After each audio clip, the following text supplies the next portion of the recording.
How about if I just start at the beginning? you could be honest. Because you know what? They have the sweat equity that went into that memory that they're making with their friends and family. And that's what's important with us. And that's what the I Am Real World's about. Well, that's a great question. You know, one of the best things about a spring food plot is you get a second chance if it fails. Chasing Giants with Don Higgins. Brought to you by buyafarm.com, your source for farm, recreational properties, rural homes, and more. By tapping into Don's years of experience, dedication, and commitment, Chasing Giants focuses on the techniques, strategies, and dedication needed to harvest one of God's most amazing creations, world-class whitetails. Now, here is Don and co-host Terry Peer. Well, hello, everyone. Welcome to Chasing Giants, episode 32, brought to you by buyafarm.com. I'm Terry Peer, sitting with Don Higgins tonight. How's it going, Terry? Great. Season's open. It's open. Yep. This is a little bit different podcast. We have live guests, and we have Steve Shields with I don't know how many cameras pointing at us right now, and it's a little awkward. We got cameras pointed at us from everywhere, don't we? It's I don't know what I think about all this. He's smirking up in the loft, looking down at us right now. But Steve's in town filming you and doing some B-roll footage for our sponsors and different segments that you're going to have on Chasing Giants with Higgins Outdoors YouTube page. Yeah, Steve and I have hunted the last 2 evenings. Haven't had a deer by us yet. We've seen some in the distance, but maybe we can close the deal tomorrow. So since I was in town hunting, we said we'll do the podcast here live because the audio quality is so much better when we're not over the phone. And then we got the idea. There's a few guys that are actually some of them don't live too close to us. Mr. Food Plot himself is here. He is. I think you drove an hour and a half. Oh, for a free hat or yeah, he said he'd drive to Georgia for a free hat. So well, we had free pizza too, so it might have been the food that brought him out. But we got some of our buddies that here live local that have been just a huge support of the podcast and friends of ours, and we sent them a message either last night or night before and said you're welcome to swing over. So we appreciate them being here. It's kind of different, but we're glad we got to spend some time with some guys that really support us and share all of our stuff on social media. Hopefully they'll come up with some good questions. If not, I've got a couple that have been submitted. But if these guys will step up to the plate, we can answer them live. We got a couple in the bullpen, but I'm guessing that after episode 31 with Dr. Strickland that we're going to probably spend a lot of this podcast today just kind of digesting it a little bit.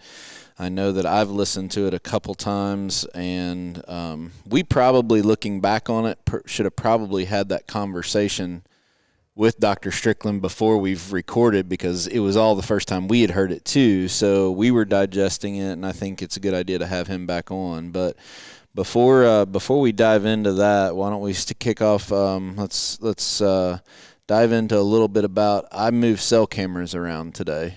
Right. And you got your first look at the Reconyx cell camera. Most people don't realize this, but I do have a couple other cameras that's not in the cell camera test that I am running. So you got your first in-person look at a Reconyx cell today. Yeah, it was pretty neat the way you got to aim that thing using your iPhone. Yeah, so to my knowledge, it's the only phone on the market that you can go into live feed mode and basically point the camera around to wherever you want to look at it. So that was kind of cool to get to see that. So, and you had an experience with Reconyx here the last couple of weeks, haven't you? I did. If some of our listeners are probably going to remember that I bashed Reconyx pretty hard here on an episode a while back, but I got to hand it to them.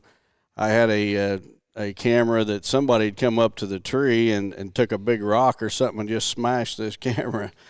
And I thought, well, I'm going to send it in anyway and see what happens. They're probably just going to tell me they can't repair it, and tough luck. But they stepped up to the plate and they sent me a camera back, and I'm not sure if it's the one I sent them or not. I don't think it is.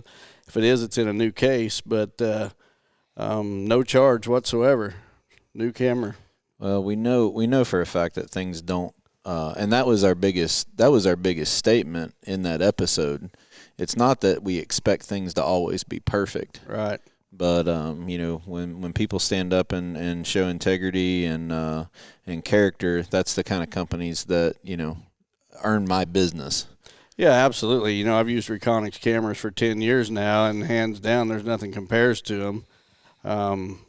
I can't even think of how many other brands that I've used, but I'm still using the same Reconyx that I bought 10 years ago. Well, we pulled one out of the woods today that you're going to relocate, that I put one of my cell cameras in place. How old's that camera? That's probably one of the 10-year-old cameras. Yeah. I mean, it's a model that's not even made anymore, but it's still working, and if there's the slightest issue with it, you send it back to Reconyx and they fix it, which is huge. And, people get all hung up on the price of Reconyx, but you get what you pay for. And you can buy a $100 camera and it's going to last you 1 or 2 seasons, and you're going to be buying another one. And you can buy a Reconyx, and 10 years from now you're going to be using it. Right, and that's really the nuts and bolts behind the test that I'm doing, is because I feel like marketing gimmicks, well, first of all, the cell cam market is the race to the bottom. Pretty much. It's everybody's trying to see how cheap they can make it. And from someone like me that comes from manufacturing, there's a price you pay for when you cheapen things up enough to sell something for $100, especially in a consumer electronic. And everything was getting so much buzz that this is the greatest camera ever. I just wanted to provide the listeners to the podcast just hey, there is not one cell camera in that 6 that I'm testing right now that I'm sponsored or affiliated with. It's completely unbiased. And I've learned one lesson in this whole thing is you can make any cheap camera look really good if you know how to set it up and position it, right, and put it in the right situation. But let's face it, most hunters and land managers need a camera that's going to be functional in different environments, because they might be running on food early, then transition to scrapes and that type of thing later. But the kicker in this whole thing is how they're going to last through winter. We all know that that's usually when we start seeing failures and different things happen. So before we move on, I want to mention to everybody that I am giving away a free cell camera. And if the little nugget that I put out there is, if episode 31 with Dr. Strickland got so much just eye-opening conversation going, it doesn't mean all of it we might agree with. We'll get into that later. But there was so much dialogue that created from that episode. What I said to do is, if somebody went to Higgins Outdoors Chasing Giants YouTube channel, listened to the podcast, and in the comments they wrote one thing that they found the most interesting from Dr. Strickland's research, we'd pick a random winner. And right now, out of the 6 cameras, there's 2 that are kind of performing better than others, the Exodus and the Wise Eye. We'll randomly pick one of those comments, and I'll buy them a camera. So the camera and the shipping is on me. The data plan is on them. But if you go to episode 31 on Chasing Giants YouTube channel, and comment something you found interesting on episode 31, you'll be in for that giveaway. So make sure you guys do that. I'm gonna draw that name on Wednesday. Okay, we've had a lot of people comment already. So yeah, I think the last I looked, it was up over 80, 90 comments, I believe. I don't know if it's higher than that. I haven't looked here recently. So, but what else you got going on? We've hunted the last 2 days. Well, how'd you do on your hunts, Terry?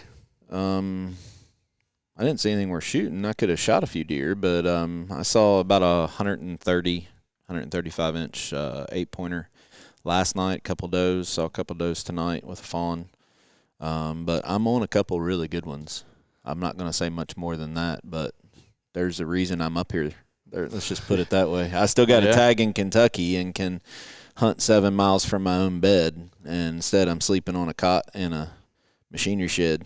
I thought you just like to stay with Steve overnight. Well, that's what the rumor was anyway. Is that what it was? Yeah. He's shaking his head no. But we do have some really good footage of him today. We'll talk about that a little bit later. But when you have a professional camera guy like Steve Shields, who has traveled with about every major hunting group, fishing group, and does corporate photography and video, he will stop at no end to get the shot that he wants. Mm-hmm. And we just laugh at him and take pictures with our cell phones for blackmail later. We were getting footage for Quiet Cat today, and he was literally setting – it looked like Dumb and Dumber with you two on the Quiet Cat bike. He was sitting on the basket rack in the back trying to get footage of me passing you. That was kind of funny. Well, I like when he was on top of that pole. Climbed up on a pole and sit on the top of that pole, looking down on you. So yep. We'll maybe have to splice in. Steve's going to produce. That's the other thing. This is the first video we've done that we're actually going to post the video footage on YouTube. So we'll see how comfortable Steve is with himself, because right now this is going to be the cue, since he's going to be a video editing this, to actually put that video on there to show people what you went through to get that shot today. He's giving us the thumbs up. I doubt it's going to make it, but we'll see. Well, there's a perfect opportunity we're sitting here talking about. He needs some B-roll. So there you go. Let's see it. I think I got him a little flush.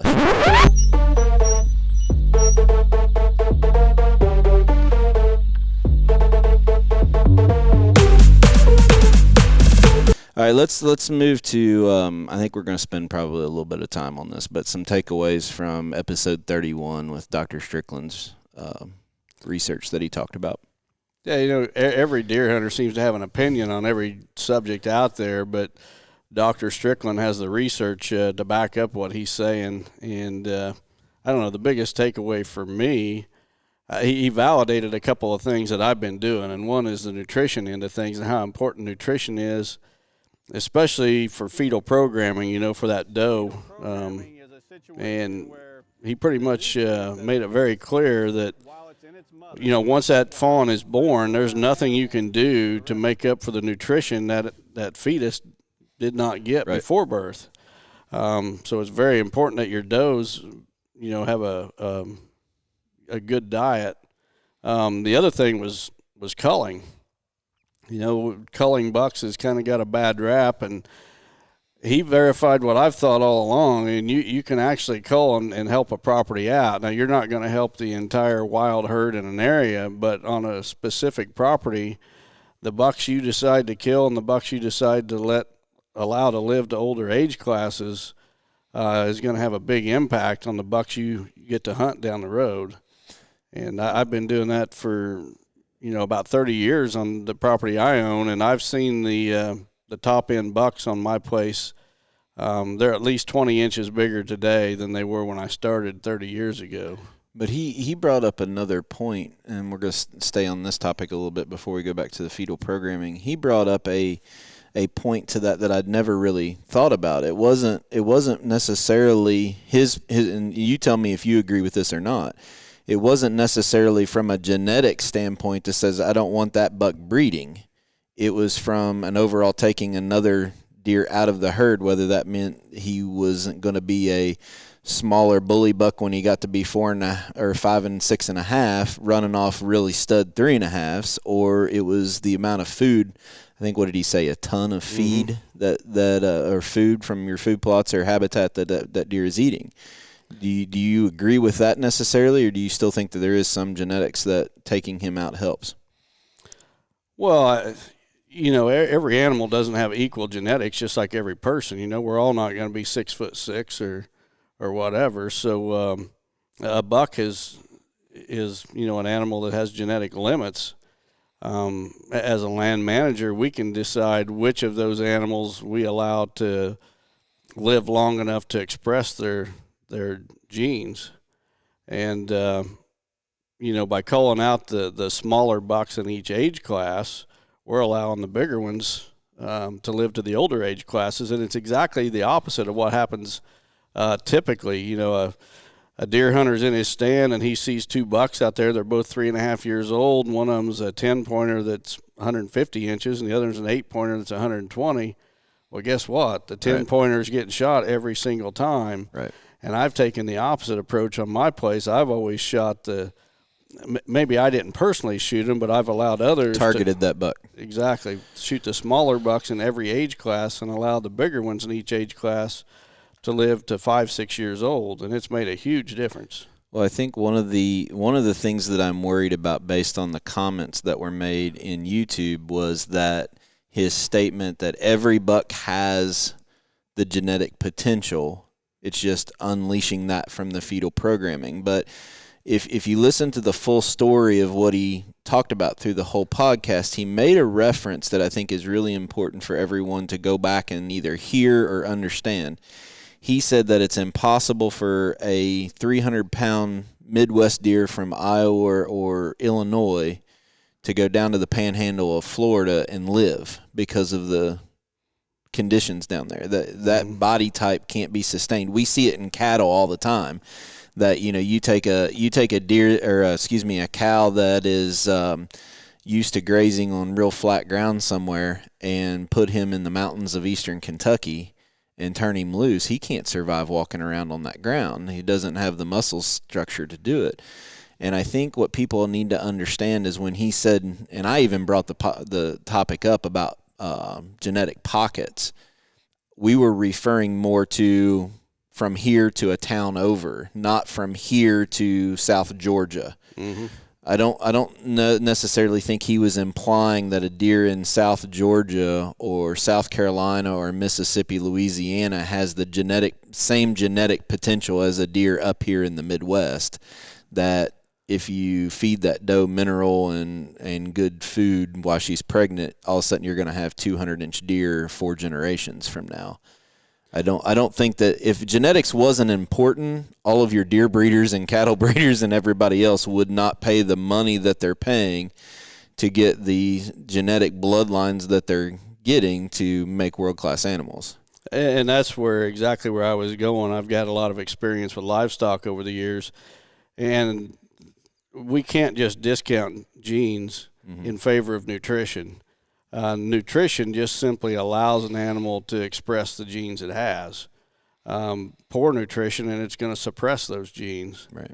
And whitetails are no different than cattle. Yeah, but I don't think he was implying that, but I think some of our listeners took it that way, that all of a sudden, no matter where I'm at, I can change fetal programming over a couple generations, and now all of a sudden there's still another factor of those genetics that are involved. And right. Like I said, I don't think he was implying that, but I think some of our listeners maybe took one snippet a little bit out of context. Right. The other thing that I thought was really interesting is that, and we should have segued on it, and this is two guys that, we're sitting here in your shed and we have the Real World Trade Show trailer behind us.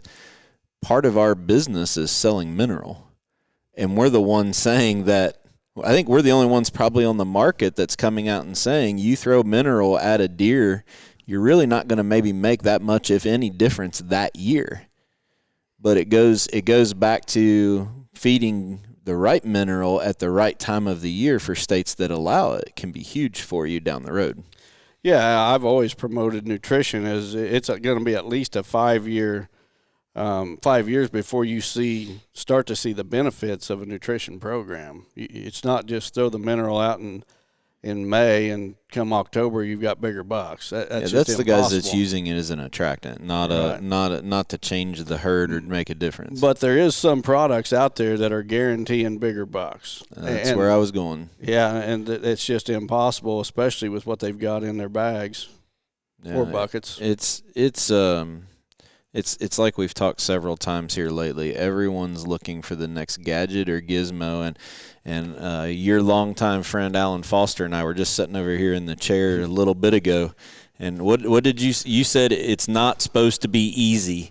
When I said that everybody's looking for the next little gizmo to all of a sudden I can kill a booner every year if I buy this or I do this, and Alan looked at me and said it's not supposed to be easy. That's bow hunting's not for sure, and we could get off on a side trail here pretty easy. That's all right. We've been known to do that. I think Al wants to make a comment. I got this topic you've just been talking about with the genetics and all this. What comes into your subspecies of deer across the United States? How is that playing? Because you got southern deer that are different subspecies than you got your Dakotas. So Alan's, for the listeners that are listening to us online right now, Alan's basically piggybacking on the topic we just talked about with the subspecies of deer. throughout the country. And that's basically what we were, the kind of a further question to what we were just talking about. Well, I think Bergman's rule applies. I don't know if you remember Bergman's rule from science, but the farther north you find a species, the bigger that species gets. So, the whitetails in Florida are obviously not going to be as big as the whitetails in Canada body-wise. Those Canadian whitetails need the bigger bodies to survive the winter. Right. Yeah. So I'm a northern guy. Is that what you're saying? Well, I guess I'm a southern guy then. But so what else did you take from Dr. Strickland's? Well, those were the two big ones. It's just that, I found it kind of gratifying that two of the things I've been doing on my farm without ever knowing what of his research were right on the money. And so did you buy the book? I did buy the book. I did too. I haven't gotten it yet. I got mine. I've read about 4 pages so far. But all right. So you probably weren't expecting me to ask this. What about his stance on CWD? Well, he clearly said there's a lot that is not known. Him up a little bit. I got a bunch of guys grinning at me because they don't know what to expect with this answer. Well, I don't agree with the approach that a lot of game agencies have taken, where you go out with sharpshooters and you wipe out, every living deer within a so many mile radius of a CWD deer. I mean, what we're trying to save the deer, so we save them by killing every one of them. That makes no sense at all to me. Right. And I guess being a science guy, he prefers to err on the side of caution, but I prefer to let Mother Nature take its course. And he even acknowledged that there's possibly a gene that some deer would carry that'll make them resistant to CWD. So if you go out and you sharpshoot and kill them all, you're killing the good ones with the bad ones. Mother Nature can take care of herself. Well, the thing sometimes it's not pretty, but the thing that I found most interesting about that is I realized people with the word PhD, either before or I guess PhD is after your name, doctor is before, have to be really, really careful what they put out there, because then all of a sudden that gets put on the record. So I don't want to say he answered it like a politician, but he did dodge it a little bit, because he said that, one of the ways that game agencies or, certain states fight it is to reduce the concentration of deer. But the key comment that he made in there was that we have to be very careful with that approach, or we'll wipe them completely out, and then we're in the restocking from way back when, where there is no deer anymore. So I don't think he was really dodging it. I just think he has to tread very carefully in how he answers that question, especially while being put on the record or recorded. Well, I certainly respect his opinion. He's a whole lot smarter than I am about it. But when he acknowledges there's so much that's not known, I would prefer to take a little more conservative approach than wiping out deer herds. Yeah, I agree.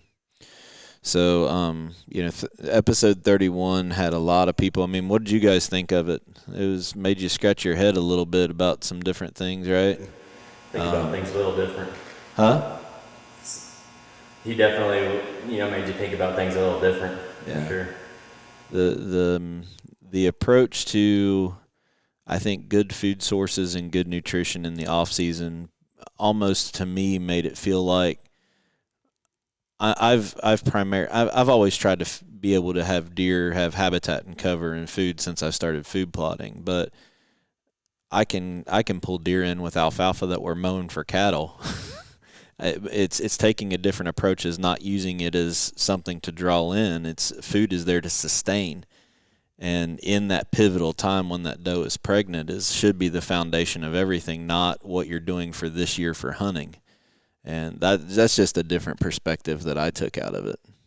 Everybody that food plots is always thinking about what deer am I drawing in here, instead of focusing on what food types. Your farm is completely different this year. We rode around a little bit more. You got more food on this farm than you have ever had since I've been hunting it. Well, and that's because I fell a little bit short last year. I didn't quite have enough, and I'd like to inventory my food plots as spring approaches and see what's left. And last year there was nothing left, and I don't like that. I want to make sure that those deer have quality food on this place 365 days a year. Yeah, and for me, I can supplemental feed. So Dwayne Hopkins, the seedsman for Real World, is here, and yesterday he drove down a full ton of complete feed for me, and that's for that off season. That's for what I'm going to be taking back to put in the shed to be able to feed in the off season, because we're allowed to supplemental feed in Kentucky. So I don't know. I thought it was a great episode. I hope that our listeners enjoyed it. I hope it speared some more conversations. I know we've gotten quite a few listener-submitted questions just piggybacking on topics that he talked about. But I think it'd still be a good idea to bring him back on. Oh, absolutely. He agreed to come back on, and we need to get him again because we could probably have him about once a month and never run out of topics to talk about. Okay. So we're 25 minutes in. You want to move on to the Biofarm segment? Yeah, we might as well. All right. Stay tuned for the biofarm.com Property of the Week. Biofarm.com is your source for farm, recreational properties, rural homes, and more. Now, here is Don Higgins with this week's featured property. All right, this week's featured property is 47 acres in Iuka, Illinois. That's Marion County, down in southern Illinois. It's a very isolated property on a seldom used road. It's got a solar-powered cabin and a small pond. I think the cabin is 12 by 24.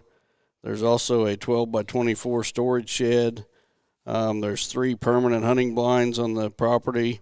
Good building sites, a lot of good whitetail and turkey hunting. I looked at this listing on biofarm.com. There's a lot of nice bucks that have been taken on this piece. So if you're a deer hunter, be sure and check it out for sure. Priced very reasonable. There's marketable timber on the farm too, so you could make some of that money back pretty quick. The terrain is gently rolling, so there's some terrain features there which ought to dictate some deer movement past some of those stands. There's an in-ground water tank as well. So if you're interested in this property, you can see it on the biofarm.com website. Or you can call Don Bailey. Don's one of the co-owners of Biofarm. His phone number is 618-919-1031. And for those of our listeners who are watching this on YouTube, Steve's going to edit this video out. We'll put some shots from biofarm.com's website in there, so as we're talking about it, they can go reference that. But that sounds like maybe one of even these properties where these guys that want to live off the grid, solar panels, water tanks. I think that might be what was happening there based on the pictures I seen on the listing. So, what do you think, Mr. Food Plot? You can go live off the grid? You wouldn't stay home long enough to live off the grid. You're running all over the country. So sounds like a good property. Please go to biofarm.com's website. What county was that in?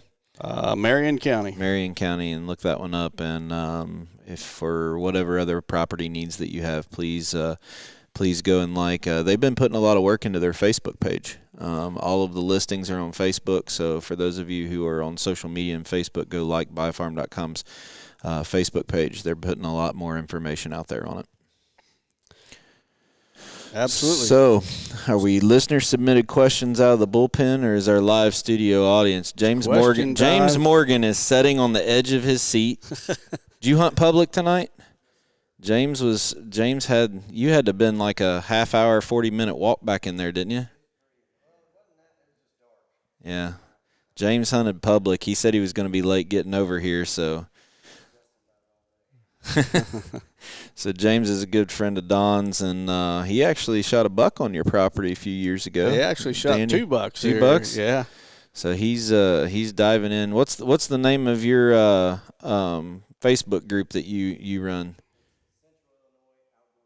Central Illinois Outdoor Junkies. James Morgan, great guy. He came over tonight. He's still in his camo. So he was in that big of a hurry to run out of here and get to the podcast, but we appreciate him coming. You're sitting on the end of the seat. You got to have a question for Don. You put him on the spot about something.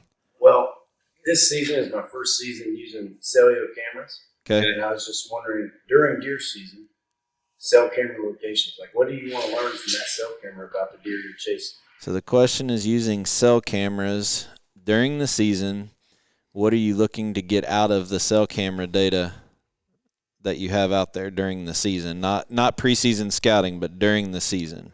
Is that all your question? Yeah, finding out where he's bedding or food source. So I think can I spin your question maybe a little bit different, and you can say yes or no? Are you using cell cam data to pattern a buck, or are you using cell cam data to yearly pattern a buck to learn what he might do next year? Is that a fair question? Because yearly data is going to be, is he going to food? Is he on a scrape? Where is he bedding, to try to narrow in a plan to hunt that buck right now, versus are we saving that data? And I have a feeling what his answer is going to be, but I'll let him do that. Well, you're probably the one to answer this, Terry, because I've owned one cell camera and don't have a whole lot of experience with them. So unfortunately, I own a bunch of them right now. I mean, what you're looking for as much as anything is daylight deer movement. You want to use them to narrow down travel corridors, travel patterns for those bucks. I use trail cameras totally different than most people. I'm using them to put together an annual pattern. I see a buck doing something this year. I know he's probably going to do the same thing next year about the same time.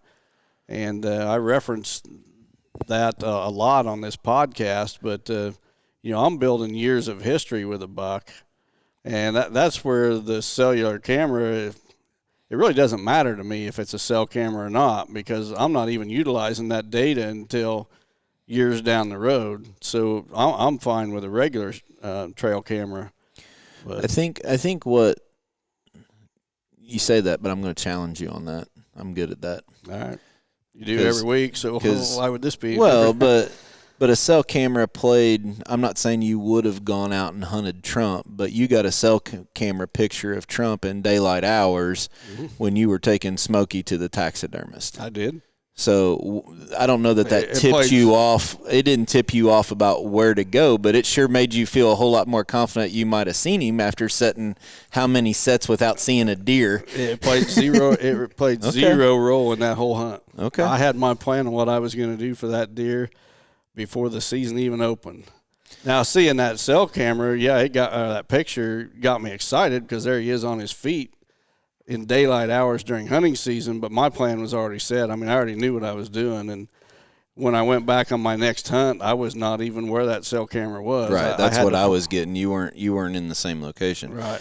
I think we've talked about it on the podcast before. I think trail cameras in general save more deer than they kill, because people can't resist going in and pulling that card all the time.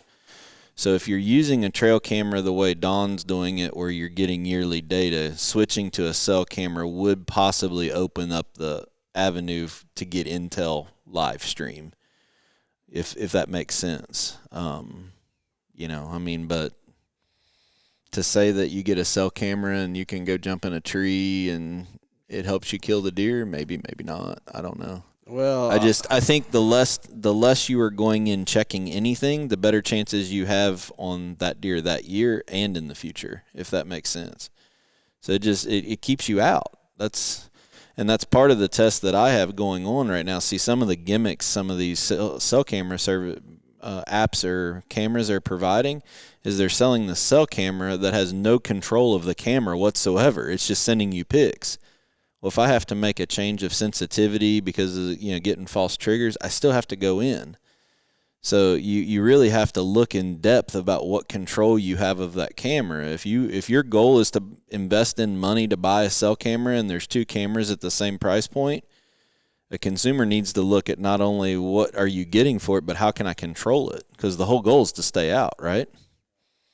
I mean, I'm using it a little bit differently because I'm out of state. I'm sitting in Kentucky with 9 cell cameras in Illinois that, I'm getting information on, but I don't know that it's as much about planning a hunt as what people think it is. I go back to something you said, Terry, a couple podcasts back. If your tree stands in the right spot, you don't need all these gadgets.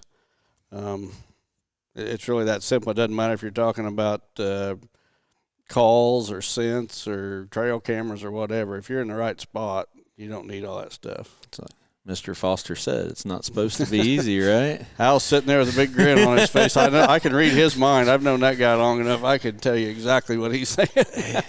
Gizmos and gadgets and is Mr. Foster is the latest fishing lure the same because you like to do that muskie fishing, don't you?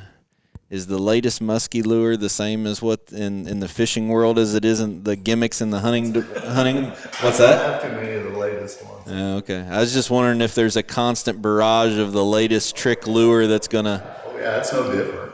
Yeah. I think that's why I enjoy it. And it didn't when I switched over when I went to the muskies because the two sports are so well, they're just parallel. Yeah. You can't. No matter what it is. The biggest fishing was deer hunting. Muskie fishing is. All the golfers say, "Oh, this driver that they just came out is going to make me play even par," and you still hit them into the woods is the same as you did before. So our society kind of just wants that quick fix. That's it for sure. Companies Absolutely. are milking it from a marketing perspective as quickly as they can. Don made the comment that had to stand in the right spot. You don't have all those gizmos. Yeah. That stand in the right spot's got to have that wind blowing right too. Yeah. Yeah. That's when you got to be in it. Mr. Foster just mentioned something about the wind, and you, not to get off topic, but on your YouTube channel, you're going to be doing some videos about wind here coming up to address that. Yeah, absolutely. Steve and I are going to be filming tomorrow, and the next video that comes out is going to be on playing the wind. I probably get more questions about playing the wind than anything, and we're going to go into great detail. We're going to show two different properties. One from a hunt that I was on probably 30 years ago, and where playing the wind just really hit home and showed me how important it was. I did not kill a buck on that hunt, but I should have. If I'd had my stand in the right spot, I'd have killed a giant 10-pointer. I did lay eyes on him, but he winded me and busted me and blew out of there. And then we're going to show another successful hunt, show an aerial of that property and how I was playing the wind and how the buck was doing everything right. He was doing everything a mature buck should do to stay alive, but yet I was just off to the side enough that he couldn't catch my wind, and I shot him, and that hunt will be showed. What's that, Al? I was in the weak spot. Al Foster years ago wrote an article for North American Whitetail, probably at least 30 years ago, on the weak spot, and you got to find the buck's weak spot, and that's where your stand needs to be. But the kicker in some of that is people misinterpret that the area of the farm is wrong. It could be a couple feet. I mean, it could just be a different tree. That's how close it can be, right? Mm-hmm. It's not that I can't be on this side of a bedding area. I can be on that side of the bedding area, but if that slicing that pie is in the wrong section, you're in trouble, right? It can be that close. Yeah, and you're going to see when we produce this video. In fact, we have already recorded all this information, and Steve was set to start producing the video, and I called him up and I said, wait a minute, hold off on that. I got some ideas. I want to really explain this good. If we're going to go to the trouble of putting out this video, we're going to do it right. And I've got two hunts, specific hunts, that took place about 30 years apart. One when I was just learning to play the wind, and I messed up on a giant buck, and another one after I'd learned a few things, and I killed that buck. And we're going to see both those properties from an aerial view. Wind direction is going to be marked on there. The buck's travel route's going to be marked on there. My stand's going to be marked on there, and we're going to show you exactly how to play the wind. Right.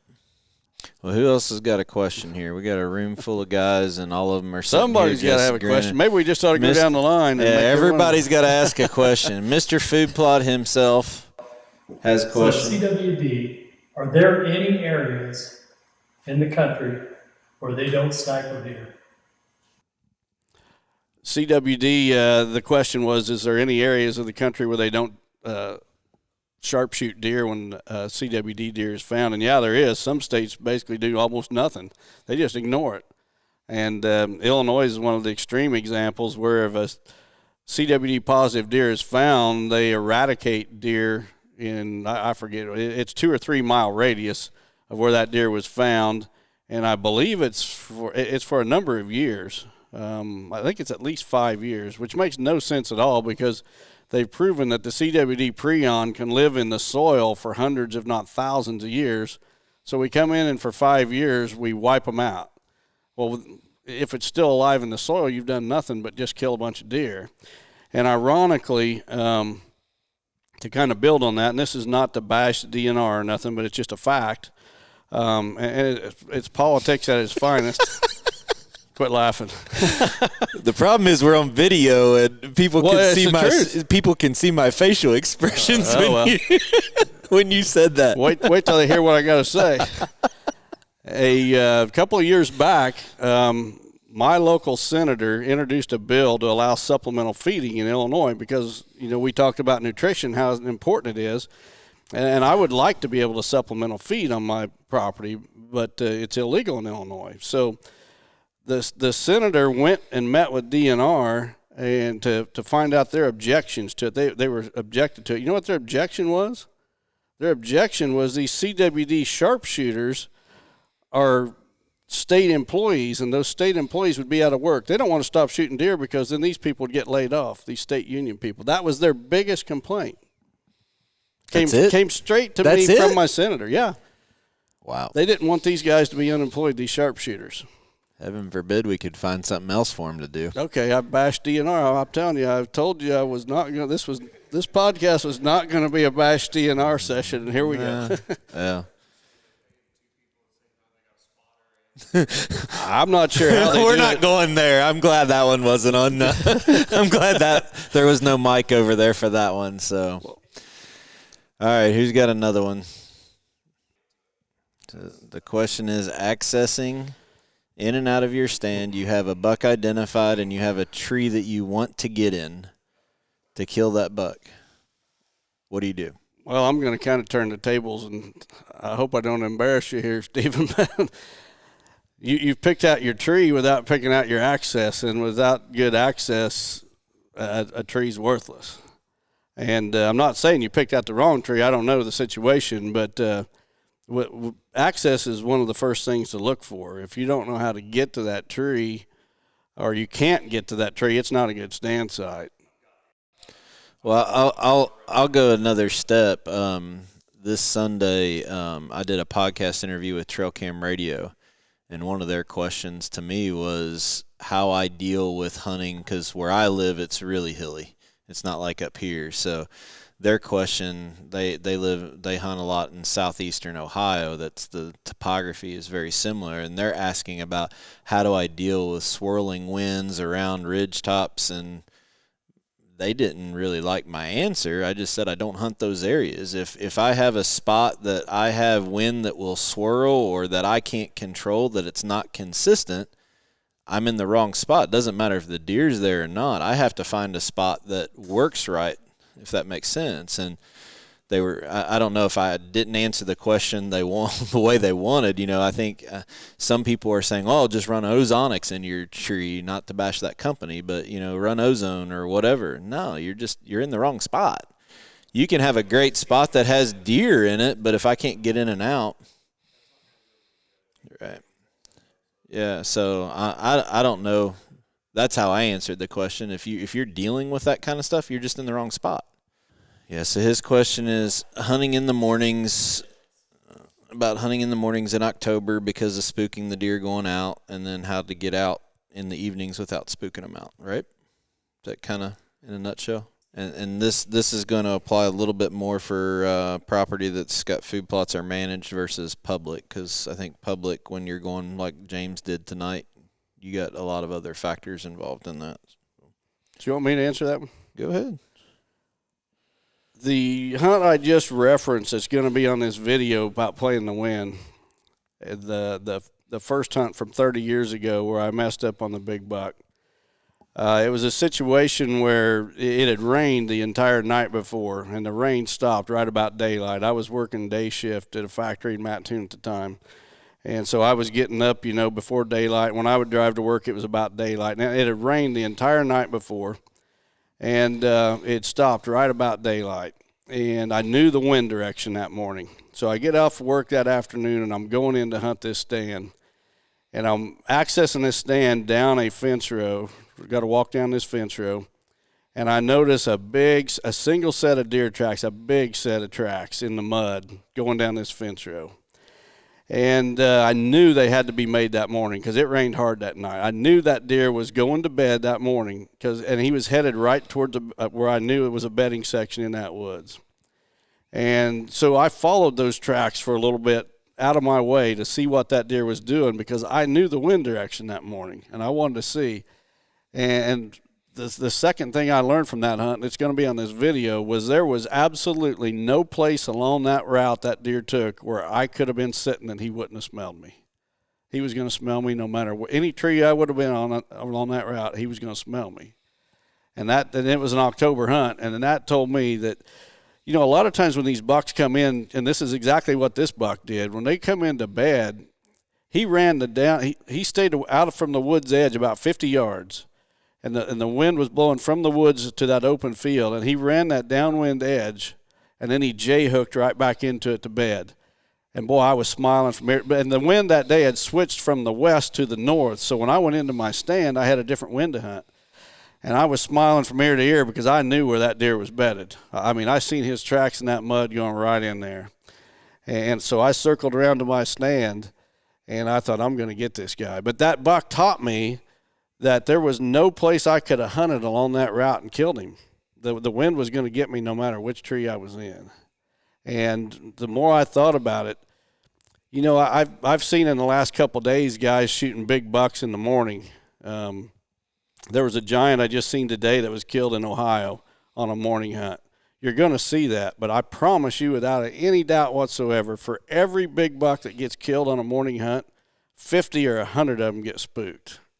And on the second hunt that we're going to see on this video on Play in the Wind, those bucks were doing exactly the same thing that happened 30 years before, but I was just off to the side enough. And actually 2 bucks come by. The first one I pass, he goes by and he J-hooks right back in.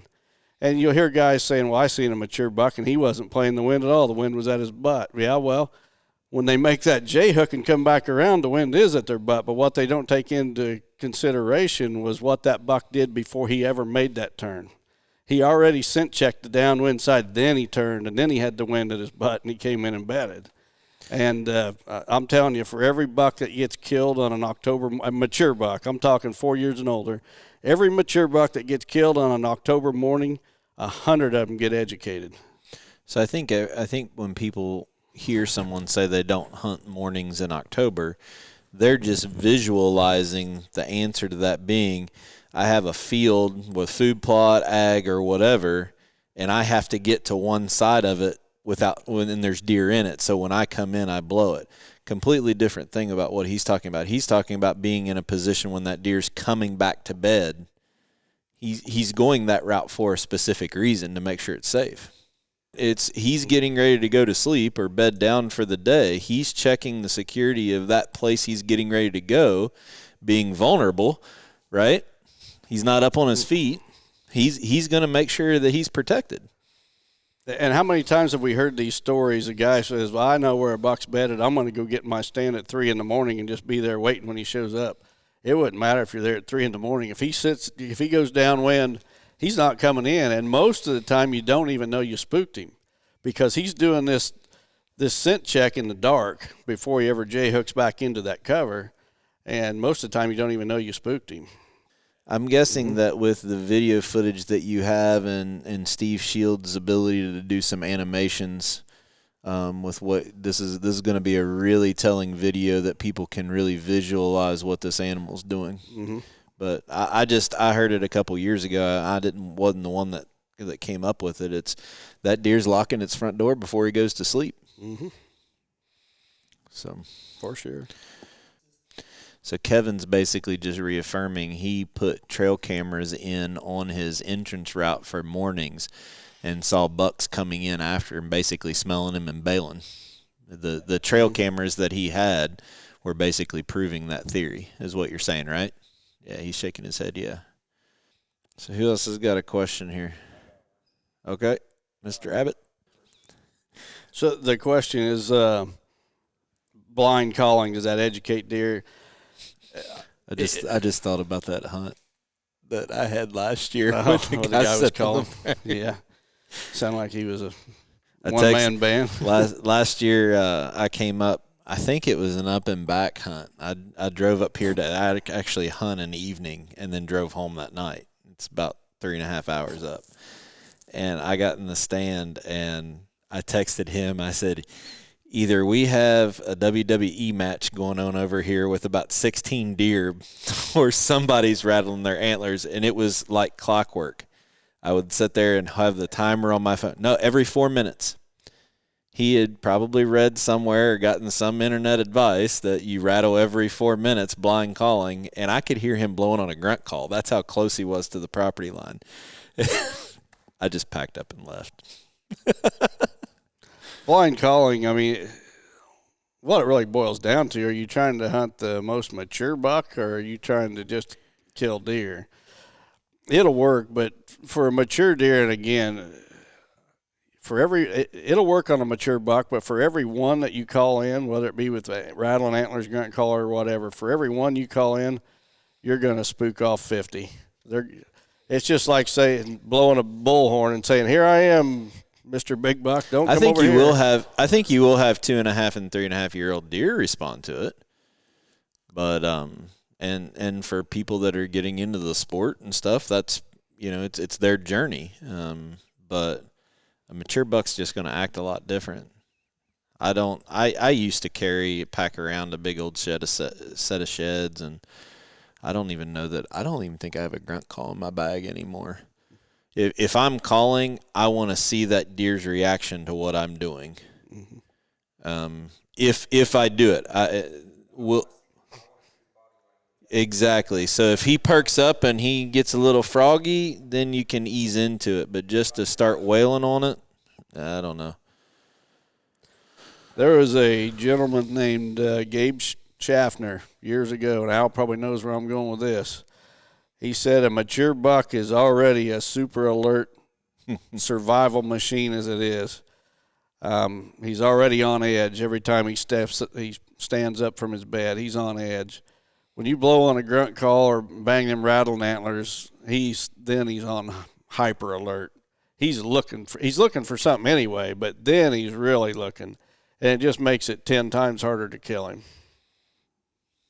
I think you're always going to have the people that said, "Oh, I did this, and it worked," or "Oh, I did this." What we are trying to talk about with this podcast is how to do things consistently. And will you have a flyer every once in a while that'll have a reaction and come charging in wanting to fight? Yeah, maybe. But to consistently do it and have results from it, I don't know of anybody who's been able to document that. Well, in Texas they do, but they're hunting them ranches where there's basically very little human pressure, hunting pressure. Here in the real world, it's not going to work consistently. You want me to repeat that question? Yeah, go ahead. So Dwayne Hopkins was asking about the fetal programming and ideas of what we can do throughout the year to help with that, especially when there's state laws that come into play with what we can do with minerals, supplemental feeding, and everything like that. So maybe not necessarily at a certain point in the year, but ideas for year-round nutrition, I think is where you were going, right? Well, I think, and we hit on this a little bit with Bronson Strickland, it comes down to diversity of food sources. So, I talked about earlier that on my property, I do not want to ever run out of quality food on my farm. 365 days a year, I want quality food there, but I also want diverse food sources. An animal is limited nutritionally by the nutrient that's in shortest supply, whatever that may be. It might be, who knows, vitamin A, let's say. So there's going to be a plant, and that's why I like our Real World's Deadly Dozen so well. There's 12 different plants in that species. One plant might be high in vitamin A, and another one's high in vitamin D, and whatever, So by having diverse food sources, wildlife and livestock have the ability to crave what they really need. But they can crave it if it's not available to them. It doesn't do them any good. So by having as many diverse high quality food sources as possible, you can somehow or to a certain degree make up for the fact that you can't supplemental feed. So and that's an approach I've taken here. You know, I was counting the other day, I've got over 10 different tree species on my property that I bet nobody else in this township has even seen. Probably not, some of them they haven't even heard of. But they're tree species that are producing mast, either soft mast or hard mast. It helps attract the deer, it helps hold the deer, but it also helps provide those micronutrients that are maybe high in some of these masts that they can't find in another food source. The other point that we talked about in episode 31 was, you know, it's kind of like a two-tier approach. You have the food and the diversity for the fetal programming for the does that are staying there and the bucks that might stay there, but also the bucks that are out looking for another place to go when they shift.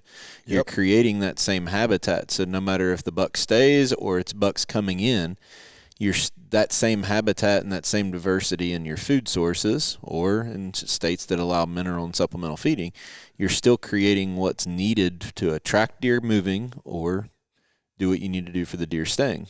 And, you know, the great thing about that is here on my property, I'm attracting a lot of bucks. And I need to shoot a lot of bucks, but you know, so instead of like, you know, I only got a 120-acre property. On the typical 120-acre property, maybe you would only have, say, 3.5-year-old bucks, where here I might have 6 or 8. Right. So I've got a whole lot more to pick from to leave the best 2 or 3. So if I only had 2 or 3, you know, and I only shoot one of them, the odds of one of those 2 or 3 having the genetics to one day be a 200-incher is pretty slim. Right. Which it is anyway, but if I've got twice as many to choose from, I should be able to grow bigger bucks. And it's proven itself here. When I started here 30 years ago, the biggest buck on this farm year after year was around 150 inches. And I could just count on it every year. 150-inch buck was going to be the biggest. And then about every 3 to 4 years, I'd get that odd buck that would maybe hit 170. Today, every single year, I've got multiple bucks over 170, and then every 3 or 4 years, I'll get one of them giants like Smokey, who was 206. And so I've added at least 20 inches to the average mature buck on this place just through nutrition and culling. But it didn't happen overnight either. 30 years. So, yeah. Good question. Well, that's a great question. Would I have bigger bucks if I would be able to supplemental feed? To be honest, I think I'm just about approaching the limit that you can do with wild deer.